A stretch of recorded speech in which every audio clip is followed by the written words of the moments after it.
Let's start the class. Bismillahirrahmanirrahim. In the name of Allah, the most merciful, the most beneficent. Uh, Dear listeners, Zoom participants, I welcome you in today's class.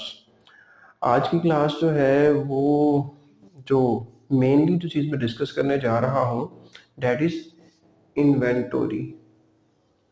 Inventory जिसे हम कहते हैं, inventory क्या है इसको मैं discuss करूंगा और इससे रिलेटेड जो क्वेश्चन आपसे पूछे जा सकते हैं उनको मैं बताने की कोशिश करूंगा।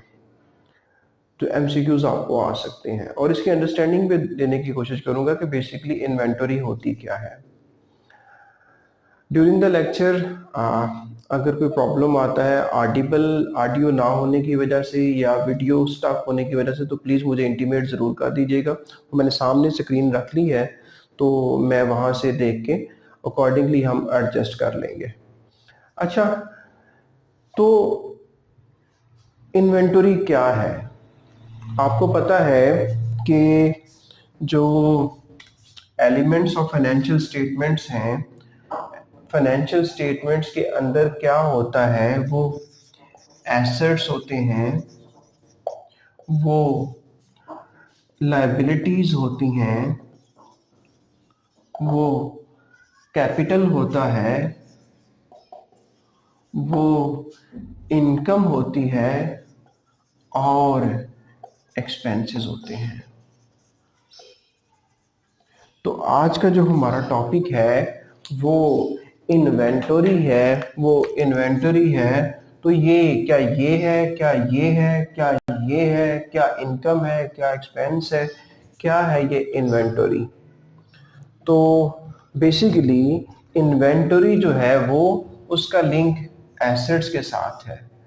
अभी एसेट्स में वो कौन सा एसेट है? आपने एसेट्स पढ़े होंगे, एक फिक्स्ड एसेट्स होता है और एक करंट एसेट्स होता है।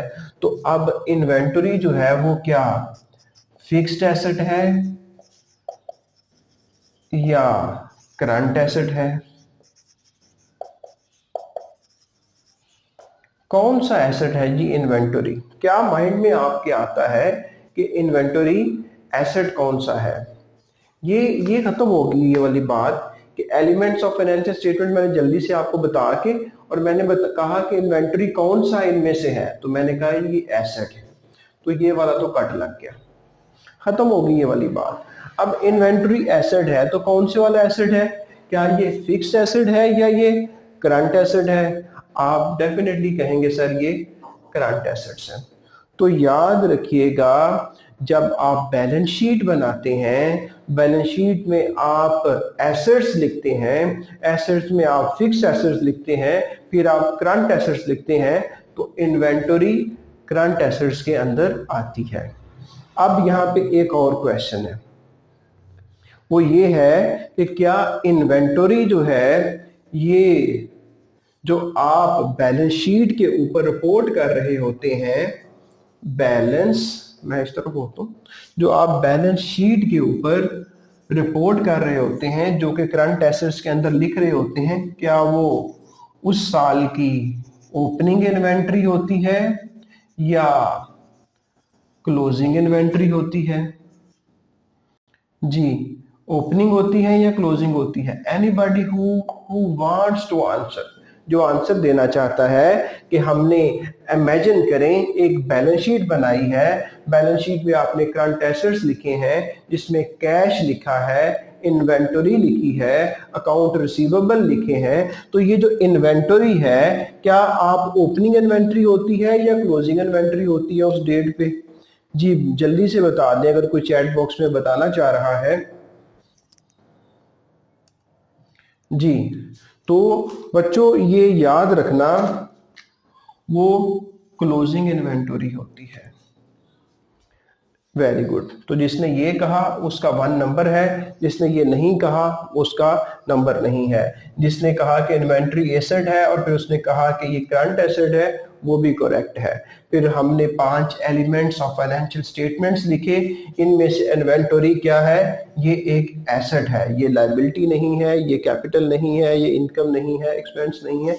आगे जाके हम देखेंगे कि ये थोड़ा सा रिलेट कर देगा एक्सपेंस के साथ, क्योंकि जो इन्वेंटरी यूज हो चुकी होती है, जो परचेजेस इस्तेमाल हो चुकी होती हैं, वो एक्सपेंस में तब्दील हो जाती हैं। लेकिन आप सिर्फ यही याद रखें कि इन्वेंटरी एक एसेट है, ये करंट एसेट है, और बैलेंस शीट के ऊपर क्लोजिंग इन्वेंटरी को लिखा जाता है।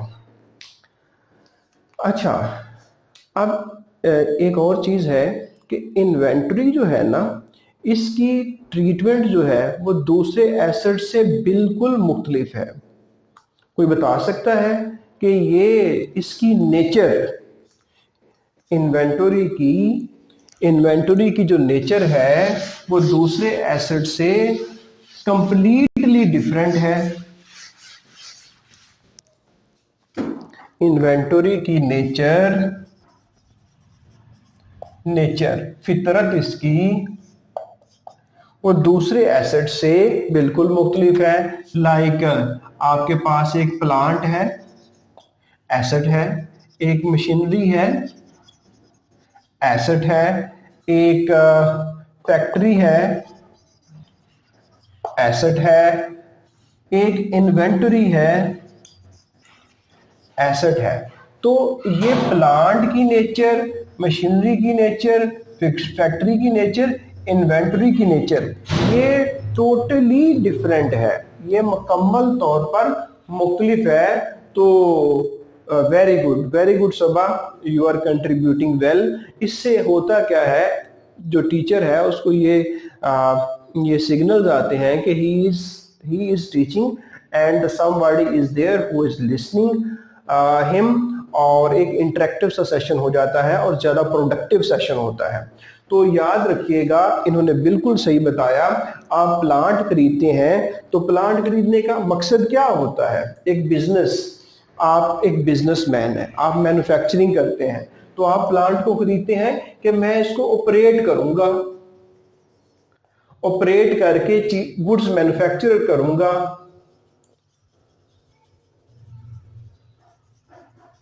तो इस प्लांट की नेचर क्या होगी, ये ऑपरेट करने के लिए आप ले रहे हैं अपने ऑपरेशन में।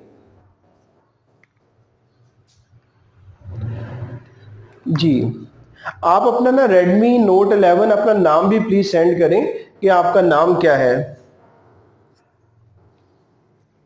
मैं ये भी बताता हूं, बिल्कुल बताता हूं, क्लोजिंग एंड ओपनिंग का। तो Redmi Note 11 you are requested to mention your name as well. ठीक है जी। अच्छा, जरूर आपके क्वेश्चन का आंसर करूंगा। अच्छा, तो ये मैं नेचर ये वाला कॉन्सेप्ट कंक्लूड कर लूं। अच्छा, मशीनरी जो होती है डेफिनेटली एक एसेट है, और मशीनरी भी आप इसी मकासद के लिए ले रहे होते हैं।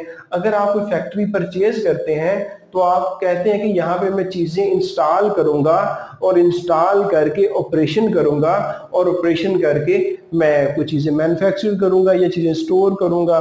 तो ये मकसद है। इन्वेंटरी, इसका मकसद कुछ और होता है, इसकी नेचर कुछ और होती है। आप इसलिए लेते हैं कि आप रीसेल करेंगे, आप दोबारा इसको बेच देंगे, आप जो अब खरीद रहे हैं आप उसे बेचेंगे। लाइक मिसाल के तौर पर एक बंदा गाड़ियों का काम करता है, ही हैज अ शोरूम, उसके पास क्या है, उसके पास शोरूम है। शोरूम है किसका, व्हीकल्स का। तो एक खास डेट को, मिसाल के तौर पर एक खास डेट है, उस डेट में जो चीजें, जो गाड़ियां, जो कारें, जो पेजारोस, या जो उसके व्हीकल्स उसके शोरूम के अंदर खड़े हैं जो अभी बिके नहीं है, वो उसकी इन्वेंटरी है। लाइक एक सिलाई मशीन बेचने वाला बंदा है, वो सिलाई मशीन सेल करता है। तो एक खास डेट के ऊपर, खास डेट आप लिख लें, खास तारीख वो जब आपका अकाउंटिंग पीरियड खत्म हो रहा है, अकाउंटिंग पीरियड खत्म हो रहा है। अकाउंटिंग पीरियड, ये भी मैं साथ में एंड पे आपको इसके बाद अकाउंटिंग पीरियड को भी बता देता हूँ। अच्छा, तो खास तरीको जो सिलाई मशीनें उसकी दुकान के अंदर, उसके शोरूम के अंदर पड़ी हुई हैं, जो बिकी नहीं है, वो उसकी इन्वेंटरी है। तो देखें फिर इन्वेंटरी का नेचर और बाकी तमाम एसेट्स का नेचर, इसमें बहुत बहुत फर्क है। Redmi Note 11, I requested you to mention your name please. अब अपना नाम मेंशन कर दें इन द चैट बॉक्स।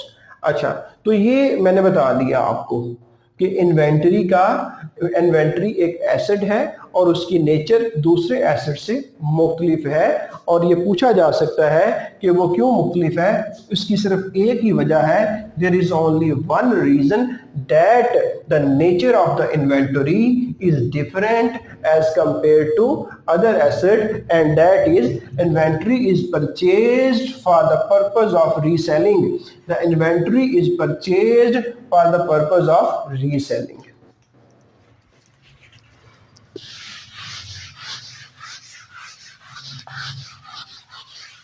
अच्छा जी,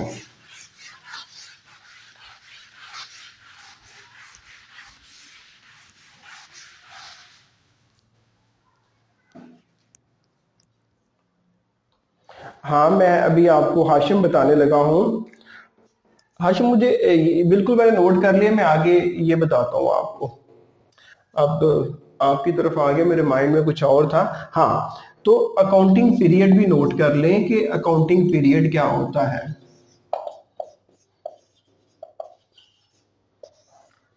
आमतौर पर यूजुअली आमतौर पर मैं बता रहा हूँ, पाकिस्तान के अंदर जो अकाउंटिंग पीरियड शुरू होता है वो 1/7/2000, अब जो गुजरा है 21 से शुरू हुआ और ये चलता रहा 12 महीनों के लिए, और ये 30/6/2022, तो ये दरमियान में 12 महीने आए होंगे। तो ये सारे का सारा यहाँ से लेकर यहाँ तक 12 महीनों का जो ड्यूरेशन है, जो अरसा है, मैं इसको अकाउंटिंग पीरियड कह लेता हूँ। और जो इन्वेंटरी जो बिकी नहीं होती, जो सेल नहीं हो सकी, बच्चों याद रखिएगा वो ये वाली थी, इस डेट को। तो इसलिए देखो, इसलिए इसे कहा जा रहा है क्लोजिंग इन्वेंटरी। क्लोजिंग इन्वेंटरी कि आपके अकाउंटिंग पीरियड के एंड के ऊपर जो चीजें आपकी बिकी नहीं हुई, जो आपके पास पड़ी हुई हैं, उसको क्लोजिंग इन्वेंटरी कहा जा रहा है। और यहाँ पे जब अगला साल शुरू होगा, अगला साल जैसे ये खत्म हुआ, तो नेक्स्ट अकाउंटिंग पीरियड कहां से स्टार्ट होगा? 1/7/2023। तो 2022 की जो क्लोजिंग इन्वेंट्री है, 2023 की वो ओपनिंग इन्वेंट्री बन जाएगी, ओपनिंग इन्वेंटरी बन जाएगी। और इसके साथ ही मैंने आपको अकाउंटिंग पीरियड का कॉन्सेप्ट भी दे दिया। ठीक है जी, अकाउंटिंग पीरियड यूजुअली, मैं देखो यूजुअली का वर्ड यूज कर रहा हूं, आमतौर पर। ठीक है जी,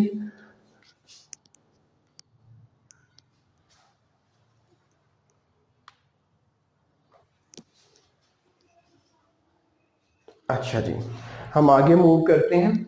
अब हाशिम की क्वेश्चन की तरफ आ जाते हैं कि देखो, इन्वेंटरी तो हमें पता चल गया कि जो चीजें हमने बेचने के लिए ली और वो सेल नहीं हो सकी, तो हमने उसे इन्वेंटरी कह दिया। हमें इन्वेंटरी का ये भी पता चल गया कि इन्वेंटरी एक एसेट है। हमें ये भी पता चल गया कि ये एक करंट एसेट है। हमें ये भी पता चल गया कि ये एक ऐसा एसेट है जो रीसेलिंग करने के लिए दिया गया है। हमें ये भी पता चल गया कि बैलेंस शीट के ऊपर जो हम इन्वेंटरी लिखते हैं वो क्लोजिंग इन्वेंटरी लिखते हैं। अब हम हाशिम के क्वेश्चन की तरफ चले जाते हैं कि इन्वेंटरी कौन कौन सी शक्लें, कौन कौन सी फॉर्म्स अडॉप्ट कर सकती है।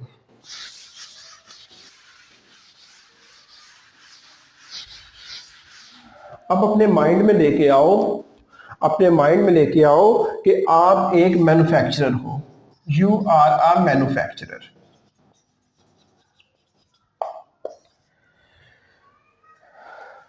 अब मेरा आप लोगों से ही एक छोटा सा क्वेश्चन है।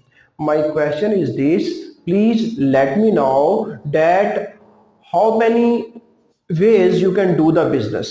आप कितने तरीकों से कारोबार कर सकते हैं। आप मैन्युफैक्चरर बन सकते हैं, आप और क्या बन सकते हैं, आप मैन्युफैक्चरर के बाद आप ट्रेडर बन सकते हैं, जिसे ताजर कहा जाता है। आप थोड़ी सी और डिफरेंशिएट करने के लिए होल सेलर बन सकते हैं। और आप क्या बन सकते हैं, आप रिटेलर बन सकते हैं, और सो एंड सो ऑन। आप डीलर बन सकते हैं, आप डिस्ट्रीब्यूटर बन सकते हैं।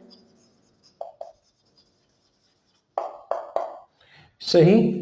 अच्छा, ये थोड़ा सा ये है कि आप किस किस तरीके से कारोबार कर सकते हैं। ये मैंने वो वेज लिख दिए कि आप मैन्युफैक्चरर के तौर पे कारोबार कर सकते हैं, आप ट्रेडर ताजर के तौर पे कर सकते हैं, आप होलसेलर, आप बड़ी बड़ी तादाद में बल्क में चीजें खरीदते हैं और आगे बेचते हैं, आप रिटेलर, आप एक एक मार्कर करके ऐसे बंदे को बेचते हैं जिसने खुद बोर्ड के ऊपर लिखना हो, वो रिटेलर होता है। रिटेलर होता है वो बंदा जो किसी ऐसे बंदे को चीज फरोख्त करता है जिसने उस चीज को इस्तेमाल करना हो। लाइक मैं अगर बुक शॉप वाले के पास गया, बुक शॉप वाले को मैंने कहा मुझे मार्कर दे दो, मैं मार्कर ला के कंज्यूम कर रहा हूं, तो जिससे मैंने खरीदी वो रिटेलर है। फिर डीलर है जो आमतौर पर डील करते हैं, उस कमीशन के तौर पर कमाई करते हैं। डिस्ट्रीब्यूटर, मुख्तलिफ बड़ी बड़ी कंपनियां जो हैं उन्होंने कमीशन के ऊपर डिस्ट्रीब्यूटर रखे होते हैं। लाइक सीमेंट वाला डायरेक्टली मुख्तलिफ दुकानों पे जाके सीमेंट नहीं दे रहा होता, वो एक डिस्ट्रीब्यूटर रख लेता है एक मखसूस एरिया के लिए, एक खास एरिया के लिए। वो कहता है खास एरिया के लिए डिस्ट्रीब्यूटर साहब मुझसे खरीदो, इस एरिया में तुम मेरे डिस्ट्रीब्यूटर हो, तुम सिर्फ इस एरिया में मेरी तरफ से सेल कर सकते हो और मैं किसी को नहीं दूंगा। इसके अंदर जो छोटी छोटी दुकानें वाले हैं वो तुमसे आके लेके चले जाएंगे। तो यू आर माई डिस्ट्रीब्यूटर, मैं तुम्हें क्या दूंगा, मैं तुम्हें कमीशन दे दूंगा, तुम मुझसे कमीशन ले लेना। तो ये वो तरीके हैं जिनके थ्रू एक बंदा बिजनेस कर सकता है। एक नए स्टूडेंट है उनको, हाँ जी आप, ओहो एडमिट, अच्छा जी ठीक हो गया जी। तो अब बात यहां पे चली कि अब मैं आपको इन्वेंटरी कौन कौन सी शक्ल इख्तियार कर सकती है वो बताने लगा हूं। लेकिन याद रखिएगा कि साथ साथ मैंने आपको manufacturer, trader, wholesaler, retailer, dealer, distributor इन के बारे में भी थोड़ी सी इंफॉर्मेशन दे दी। अब मैं कहता हूं कि हाशिम एक मैन्युफैक्चरर है। Hashim is a manufacturer. Manufacturer क्या करता है, वो रॉ मटेरियल परचेज करता है, इस पे वर्क करता है और इसको फिनिश्ड गुड्स में तब्दील कर देता है और इन फिनिश्ड गुड्स को सेल कर देता है मार्केट में। ऐसे कुछ हो रहा होता है, मैन्युफैक्चरर ऐसे ही करता है कि रॉ मटेरियल परचेज करता है, उस पर वर्क करता है, फिनिश गुड्स में तब्दील करता है और सेल कर देता है। अच्छा, हमारा अकाउंटिंग पीरियड मैंने यहां पे लिखा था 30/6/2022, इसको एंड हो गया। देखो इस डेट के ऊपर हाशिम मैन्युफैक्चरर के पास कुछ रॉ मटेरियल पड़ा होगा लाइक 100 kg, जो रॉ मटेरियल अभी तक जिसके ऊपर ये वर्क प्रोसेस नहीं कर सके। लेकिन कुछ ऐसा मटेरियल भी होगा जो कि वर्क इन प्रोसेस में आएगा, कि जिसके ऊपर काम हो रहा है इस डेट को, समझो वो 20 kg है। और कुछ आपका क्या पड़ा होगा, फिनिश गुड्स तैयार पड़ी होगी जो कि अभी सेल नहीं हो सकी।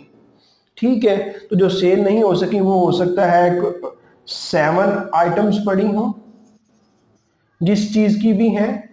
तो देखो इन्वेंटरी सिर्फ 7 आइटम्स नहीं है, बल्कि ये तीनों चीजें जो है वो आपकी इन्वेंटरी में शामिल हो जाएंगी।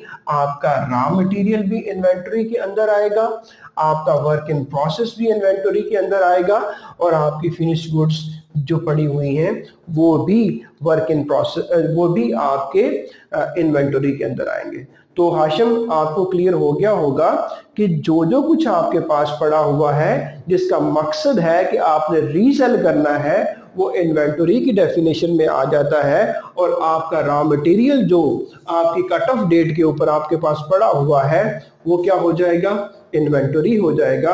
आपकी वर्क इन प्रोसेस की जो मटेरियल है, जो चीजें हैं जो कट ऑफ डेट के ऊपर आपके पास पड़ी हुई हैं, वो इन्वेंटरी के अंदर आ जाएगा। और फिर आपकी जो फिनिश गुड्स हैं जो अभी बिकी नहीं है, कट ऑफ डेट के अंदर आपके पास पड़ी हुई हैं, वो भी आप इन्वेंटरी में आ जाएगा। तो इन्वेंटरी आपने देखा, आपका रॉ मटेरियल भी, आपकी वर्क इन प्रोसेस भी, आपकी सेमी फिनिश्ड गुड्स भी, आपके फिनिश्ड गुड्स भी, ये सारी की सारी क्या होगी, ये इन्वेंटरी होंगी। जी students, am I audible to you people? आवाज आ रही है ना आपको? जी शाबाश, okay Saba Khalid, very good very good. अच्छा जी, तो ये थोड़ा सा मैंने आपको इन्वेंटरी के बारे में बताया। अच्छा, फर्दर आप अब हम डिस्कस कर लेते हैं, साथ में मैं एक नंबर की चीज और भी बताता जाता हूं कि आपको इंटरनेशनल अकाउंटिंग स्टैंडर्ड्स का पता है, IAS ऑब्लिग IFRS का पता है, IAS ऑब्लिग IFRS का आइडिया होगा आप लोगों को, डेफिनेटली होगा, सही।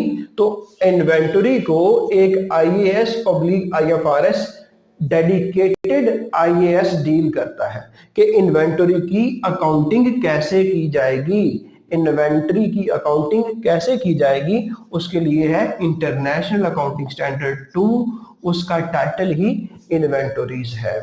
याद रखिएगा कि शायद वो कह दे एग्जाम में कि इन्वेंटरीज को इंटरनेशनल अकाउंटिंग स्टैंडर्ड कौन सा डील करता है, तो ये बहुत ही शुरू वाला अकाउंटिंग स्टैंडर्ड है, पहले के बाद दूसरा है, तो शायद वो पूछ ले और शायद एक नंबर आपको मिल जाए इसकी वजह से। अच्छा जी, तो ये कुछ इस पे था। अब मैं आगे बढ़ता हूं।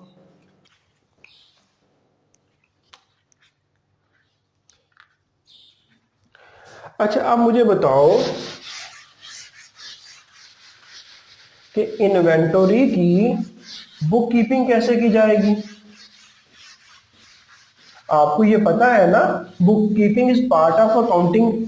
Accounting is identifying, recording and communication. Accounting is, आप रट्टा लगा लें, अकाउंटिंग इज IRC। तो identifying, recording and communication of transaction, ठीक है जी। तो रिकॉर्डिंग जो है वो book keeping, book keeping is part of accounting, accounting is not part of book keeping. Book keeping एक छोटा वर्ड है, अकाउंटिंग एक बड़ा वर्ड है।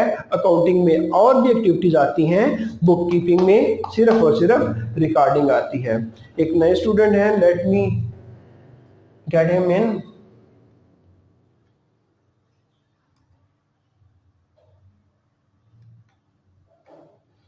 अच्छा, वेरी गुड, ये याद रखना simply. Even I am telling you, if you are sitting in the interview and your interviewer inquires you about accounting, you can simply say that, sir, in my understanding accounting is IRC.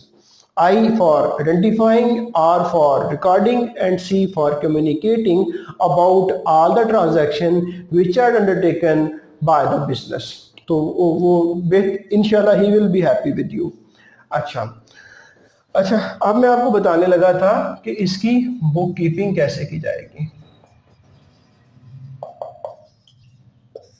देखो, आपने क्या करना है कि आपके पास चीजें पड़ी हुई हैं, आपके पास गुड्स पड़ी हुई हैं रैक के अंदर, आप जैसे जैसे वो कम होती जाती हैं आप उसको अपने इन्वेंटरी के अंदर से कम करते जाएं, रिड्यूस करते जाएं। यहाँ पे मैं आपको एक चीज बताऊं कि एक क्वेश्चन ये भी आ जाता है कि ऑर्गेनाइजेशन ने एक कार्ड, ऑर्गेनाइजेशन ने एक, मैं इसको रेड से लिखता हूं, एक कार्ड रखा होता है जिसके ऊपर इन्वेंट्री का हिसाब लिखते जाते हैं, उस कार्ड का नाम क्या है? चलें, जल्दी से मुझे इनबॉक्स कर दें। I give you 15 second.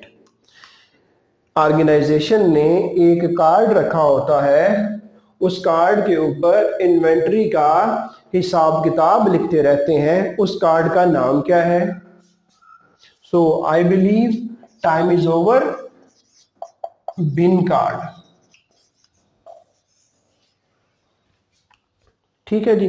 तो बुक कीपिंग में मैं आपको बता रहा हूं कि आप क्या कर रहे होते हैं। आप दो तरीकों से आप कर रहे होते हैं। एक तो ये कि साथ साथ जो चीजें बिकती जाती हैं उनकी कास्ट माइनस करते जाते हैं और देखते जाते हैं कि हमारे पास कितनी इन्वेंटरी पड़ी हुई है, या आप अकाउंटिंग का पीरियड एंड होता है, अकाउंटिंग का पीरियड एंड होता है, उस डेट को आप बुलाते हैं बंदों को कि आ जाओ भाई, सारे पहुंचो गोदाम में, और गोदाम में बैठकर गिनती करते हैं, गिनती करते हैं और गिनती करके देखते हैं कि इन्वेंटरी का लेवल क्या है, और जो भी लेवल है वो आप क्लोजिंग इन्वेंटरी लिख लेते हैं। इन दो तरीकों से आप इन्वेंटरी को देख रहे होते हैं। या तो साथ साथ आप जो भी चीज बिकती है उसको रिकॉर्ड करते जाते हैं, या फिर आप एंड वाली डेट पे, कट ऑफ डेट पे बंदों को बुलाते हैं गोदाम में, उधर बैठ के गिनती कर लेते हैं और क्लोजिंग इन्वेंटरी का हिसाब किताब आप लिख लेते हैं। अच्छा, आगे बढ़ते हैं। यहां पे मैंने बताया कि आप चीजें खरीदते हैं और खरीदने के बाद, खरीदते हुए आपके माइंड में होता है कि मैंने इनको बेचना है, मैंने इनको रीसेल करना है, आपने मार्केट में फरोख्त करना है। तो जो फरोख्त करना है उसके लिए आपको खरीदना भी पड़ता है। तो जब आप खरीदते हैं इन्वेंटरी को तो उनको क्या कहा जाता है? आप क्या कहते हैं? आप परचेजेस कहते हैं। आप क्या कहते हैं? आप परचेजेस कहते हैं। आप कहते हैं परचेजेस। आप प्लांट को खरीदते हैं तो क्या आप इसको परचेज कहेंगे? प्लांट को? जी, जल्दी से। वेरी गुड सबा। आप प्लांट को परचेज नहीं करेंगे, बल्कि आप लिखेंगे, इसकी डबल एंट्री आपने पास करनी हुई तो आप कहेंगे डेबिट प्लांट। फॉर एग्जाम्पल आपने 10 मिलियन का ले लिया, क्रेडिट। दो ही तरीकों से आप इसको खरीद सकते हैं, या तो आप कैश को क्रेडिट कर दें कि कैश मैंने दे दिया, कैश कम हो गया, या आपने किसी से प्रॉमिस किया कि मिस्टर जाहिद जेड, आपसे हम परचेज कर रहे हैं, हम आपको आने वाले दिनों में 10 मिलियन दे देंगे। तो देखो यहां पे आपने क्या किया, आपने प्लांट को डेबिट किया। अब मैं कहता हूं कि इस आप लेने जा रहे हैं रॉ मटेरियल, कि रॉ मटेरियल के ऊपर मैं काम करूंगा, या आप गुड्स लेने जा रहे हैं जिन पे आप कहते हैं कि मैं इनको लेकर बेच दूंगा, रीसेल कर दूंगा। तो अब आप 1 लाख की आप चीजें परचेज करते हैं, खरीदते हैं। देखो, किया प्लांट भी आपने परचेज, लेकिन आपने जब एंट्री पास की तो आपने प्लांट टाइटल लिखा, आपने डिस्क्रिप्शन में प्लांट लेके आए। लेकिन अब जब आप रॉ मटेरियल या गुड्स को खरीदोगे तो आप मुझे बताओ कि क्या एंट्री पास करोगे? शाबाश, आप लिखोगे परचेजेस। आप लिखोगे परचेजेस 1 लाख की डेबिट, और क्रेडिट क्या करोगे? वही चीज, या तो आपने कैश दे दिया या आपने वादा कर दिया। जिसके साथ वादा करते हैं कि आने वाले दिनों में पैसे देंगे, वो आपकी लायबिलिटी बन जाता है। और जब लायबिलिटी बढ़ती है तो सबको पता है कि बढ़ती हुई लायबिलिटी को क्रेडिट करते हैं। यहाँ पे अब बात आ ही गई है तो मैं बता देता हूं कि आपकी अकाउंटिंग इक्वेशन क्या होती है। Assets are always equal to liability plus capital. तो यहां पे मैं इस तरह करके किया करता हूं और इस तरह करके किया करता हूं। इक्वेशन की ये वाली साइड, इक्वेशन की ये वाली साइड, ये जब भी बढ़ेगी और जब भी कम होगी, जब भी एसेट्स बढ़ेंगे तो ये डेबिट हो जाएंगे और जब भी एसेट्स कम होंगे ये क्रेडिट हो जाएंगे। याद रखना कि और ये वाली साइड जब भी लायबिलिटी या कैपिटल बढ़ेगा तो जहां यहां जो किया था इसका उलट करना है, वहां पे यहां जो किया था इसका उलट करेंगे तो देखो लायबिलिटी फिर जब भी बढ़ेगी, कैपिटल जब भी बढ़ेगा क्रेडिट हो जाएगा, और लायबिलिटी प्लस कैपिटल जो है जब भी कम होगा हम इसको डेबिट कर देंगे। तो ये आपको डेबिट और क्रेडिट का थोड़ा सा मैंने आइडिया देने की कोशिश की। अच्छा, तो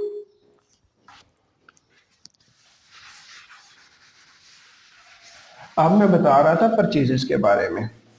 ठीक है जी। तो याद रखिएगा कि आपने वहां जब परचेजेस टाइटल लेना है इसका और परचेजेस देके आपने इसको लिख लेना और ये इसकी डबल एंट्री होगी। अगर आपको ये बताया जाए कि ये आपके पास डबल एंट्री है तो आप इसका अकाउंट बना दें, तो क्या आप अकाउंट बना सकते हैं? क्या आप अकाउंट बना सकते हैं? आप कहेंगे जी मैं बना सकता हूं। आप कैसे अकाउंट बनाएंगे? आप इसका टी अकाउंट बना देंगे। टी अकाउंट, टी अकाउंट में क्या करेंगे? आप यहाँ पे डेबिट लिखेंगे, यहाँ पे क्रेडिट लिखेंगे। आप लिखेंगे मैं किसका अकाउंट बना रहा हूँ? परचेजेस का बना रहा हूँ। ठीक है जी, ये परचेजेस का अकाउंट बनने लगा है। इस आप एंट्री को देखेंगे, परचेजेस क्या हो रही हैं? डेबिट हो रही हैं या क्रेडिट हो रही हैं? जी डेबिट हो रही है, अमाउंट लिख दिया। किसकी वजह से हो रही है? यहाँ पे कैश लिख लो। किस डेट को हो रही है? जो भी डेट होगी वो डेट लिख लो। तो ये इसका टी अकाउंट बन गया जी। तो इस तरह आपने देखें, आपने एक टी अकाउंट भी बना लिया। सही। आप प्लांट का भी टी अकाउंट बना सकते हैं। आप प्लांट को लिखेंगे, प्लांट का ऐसे अकाउंट बनाएंगे आप। प्लांट क्या हो रहा है? डेबिट हो रहा है, क्रेडिट हो रहा है? जी डेबिट हो रहा है 10 मिलियन से। किसकी वजह से हो रहा है? कैश या मिस्टर जाहिद से हो रहा है। डेट क्या है? यहाँ पे डेट लिखी जाएगी। तो जनाब ये उसका टी अकाउंट बन गया, ये डेबिट ये क्रेडिट। अब एक पेपर में क्वेश्चन आ गया।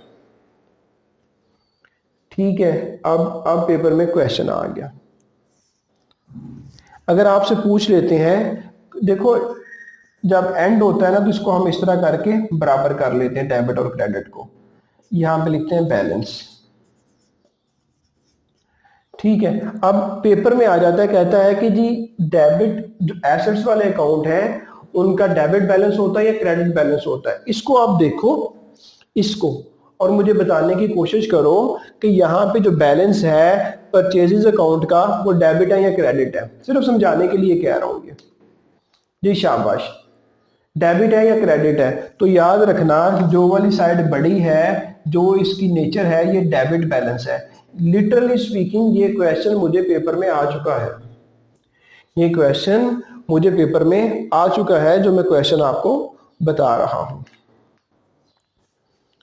My dear friend, Redmi Note 11, I am still waiting for that you will let us know about your name. It is not a difficult task. ये कोई बहुत बड़ा टास्क नहीं है। एक छोटी सी रिक्वेस्ट है from a teacher side to a student. अच्छा मुझे ये बताओ कि ये थोड़ी सी फीडबैक दो कि क्या आपको समझ भी आ रही है इन चीज़ों की, जो फंडामेंटल हम डिस्कस करने की कोशिश कर रहे हैं। थोड़ी सी गपशप भी करते हैं ना कि हमें काफ़ी टाइम हो गया स्टडी करते हुए, हम पढ़ रहे हैं, तो बताएं। More than half an hour. जी Hashim, miss Saba and other fellows. जी बताएं। जी हाशिम क्या समझ आ रही है? फिर थोड़ा सा बताएं यार।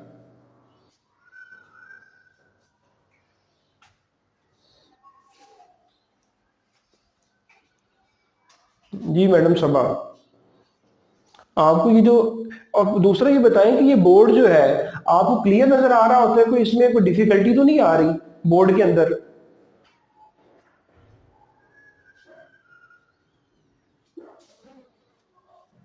जी जी, आप अपने आप को अनम्यूट कर सकती हैं बेटा। Yes, please start.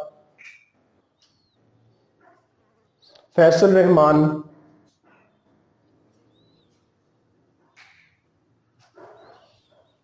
जी फैसल, बेटा इसमें कोई डिफिकल्टी तो नहीं आ रही होती? मैं जानना चाह रहा हूँ, अगर इम्प्रूवमेंट की जरूरत है तो मैं इसको इम्प्रूव करूँ आपकी हेल्प के साथ।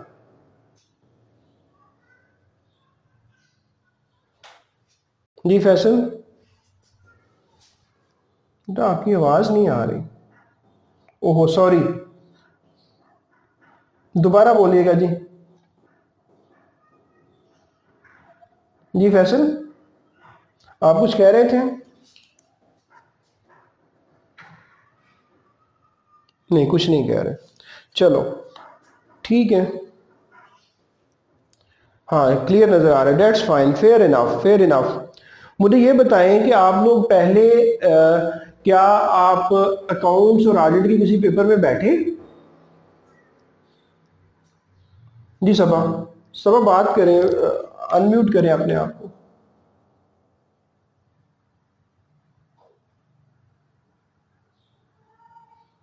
नहीं, आपकी आवाज नहीं आ रही हमें।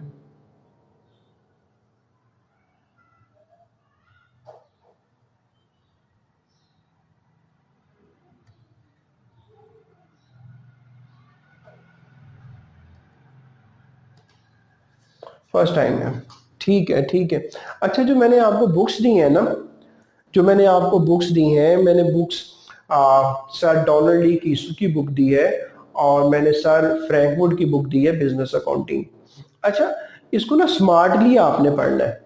क्या करना है? स्मार्टली पढ़ना है। स्मार्टली मीन इसके इस बुक के एंड पे चैप्टर का रिव्यू दिया हुआ है। प्लीज नोट कीजिएगा बात ये वाली, अपने पास लिख लें, क्योंकि book is very heavy. This book has more than 1000 pages.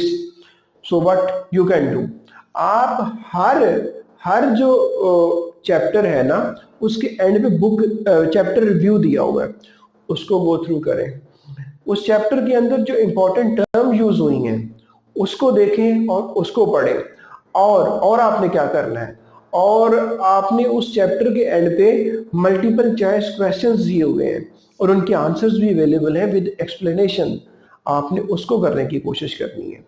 इस तरह करने से आप थोड़े टाइम में ज्यादा चीजें कवर कर लेंगे। ठीक है जी, चलो लेट्स कम बैक, थोड़ी सी गपशप भी होगी और हम वापस अपने टॉपिक की तरफ आते हैं। तो परचेजेस के बारे में मैंने आपको बता दिया। और परचेजेस दो तरीकों से हो सकती हैं। कोई बता सकता है कि कैसे कैसे परचेजेस हो सकती हैं? जी सबा। जी बेटा।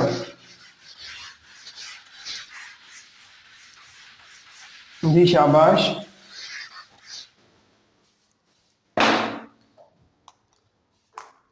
Very good. तो नोट करें जी, दो तरीकों से होती हैं, या तो आप कैश में परचेज कर सकते हैं और या आप उधार पे कर सकते हैं। तो जो उधार पे करते हैं उनको क्रेडिट परचेजेस कहते हैं, और जो कैश पे करते हैं वो कैश परचेजेस होती हैं। और कैश परचेज होके जो डबल एंट्री पास करनी होती है वो मैंने आपको ऑलरेडी बता दिया है। अच्छा, इसके बाद आपको परचेजेस के बाद आपको सेल का भी पता होना चाहिए। सेल,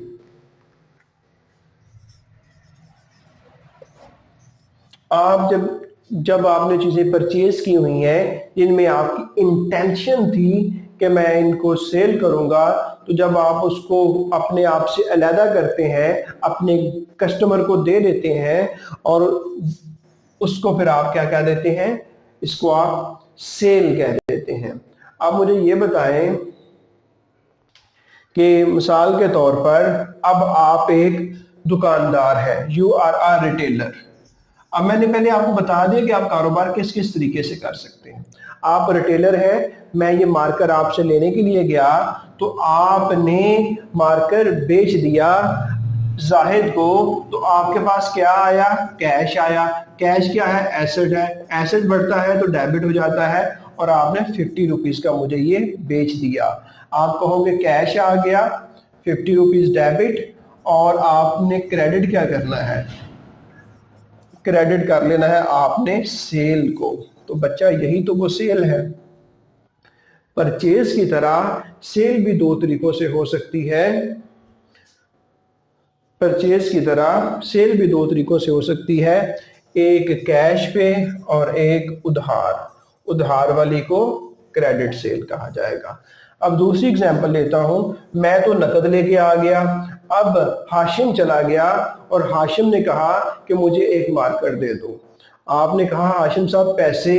हाशिम कहता है पैसे तो नहीं है, लेकिन आने वाले दिनों में, फ्यूचर में मैं आपको इसके पैसे दे दूंगा। तो हाशिम ने आपको क्या कर दिया? अपना वादा दे दिया कि आने वाले दिनों में दूंगा। तो हाशिम से आपको आने वाले दिनों में पैसे आने हैं, तो हाशिम आपका एसेट है। आप डेबिट करोगे मिस्टर हाशिम 50 रुपीज से, और क्रेडिट क्या कर दोगे? सेल्स। लो जी, ये थी वो बात।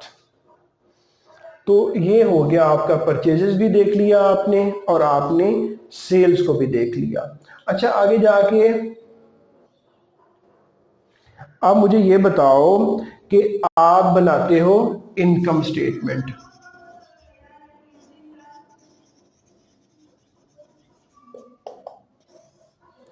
अच्छा, इनकम स्टेटमेंट में मुझे ये बताओ, या आप इसे कहते हो ट्रेडिंग, ये मैंने बताया हुआ है आपको नाम, trading and profit and loss account आप कहते हो।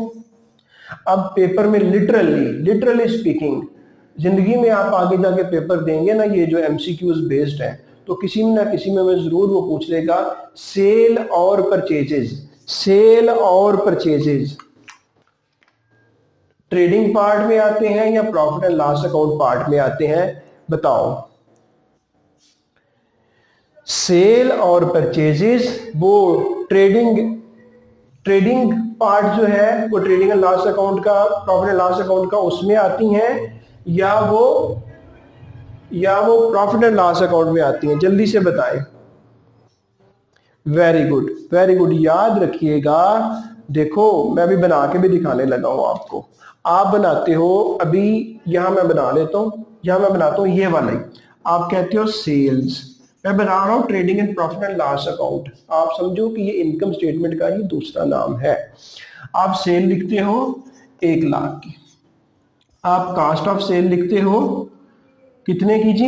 आप कास्ट ऑफ सेल लिख देते हो। ओपनिंग इन्वेंट्री आप कहते हो मेरी 0 है। मेरी परचेजेज जो है वो 70,000 की हैं। मेरे पास टोटल गुड्स जो अवेलेबल है फॉर सेल वो 70,000 है। इसमें से क्लोजिंग इन्वेंटरी जो है वो 2,000 है। तो कास्ट ऑफ सेल बन गई जी 70,000 माइनस 2,000, 68,000। ठीक है जी। तो आपका ग्रॉस प्रॉफिट बन गया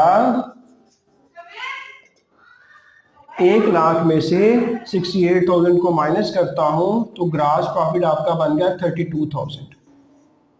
तो बच्चों, और ग्रॉस प्रॉफिट के बाद आप अदर एक्सपेंसेस माइनस करते हैं, मुख्तलिफ किस्म के अदर एक्सपेंसेस, वो समझ लो 6,000 के हैं, जिसमें रेंट भी हो सकता है, टेलीफोन भी हो सकता है, ट्रैवलिंग भी हो सकती है, इधर उधर के और एक्सपेंसेस हो सकते हैं। तो 6,000 ये माइनस किया। तो बोर्ड विजिबल है यहां तक? चलो मैं इसको थोड़ा सा सेट करता हूं।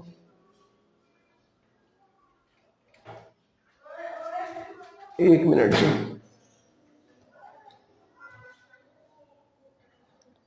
चले, अब नजर आ गया। तो ये मैं माइनस करता हूं 6,000, तो कहता हूं कि मेरे पास प्रॉफिट आया, नेट प्रॉफिट आ गया 26,000। बच्चों, जो ये वाला पार्ट है, ये वाला पार्ट ग्रॉस प्रॉफिट से ऊपर ऊपर वाला, ये आपका ट्रेडिंग का पार्ट है और बाकी प्रॉफिट एंड लॉस अकाउंट है। तो इसको दोनों को मिला के हम कह देते हैं trading and profit and loss account. तो एक नंबर वो आपको इस बात का देता है कि आपकी जो सेल्स और परचेजेस है, जो मैंने यहाँ पे पहले परचेजेस का बताया फिर सेल्स का बताया, ये ट्रेडिंग अकाउंट का हिस्सा है। ये किसका हिस्सा है? ट्रेडिंग अकाउंट का। यहाँ पे एक और भी बहुत ही इंपॉर्टेंट क्वेश्चन आ गया। आप जब परचेजेस करते हैं, जब आप परचेजेस करते हैं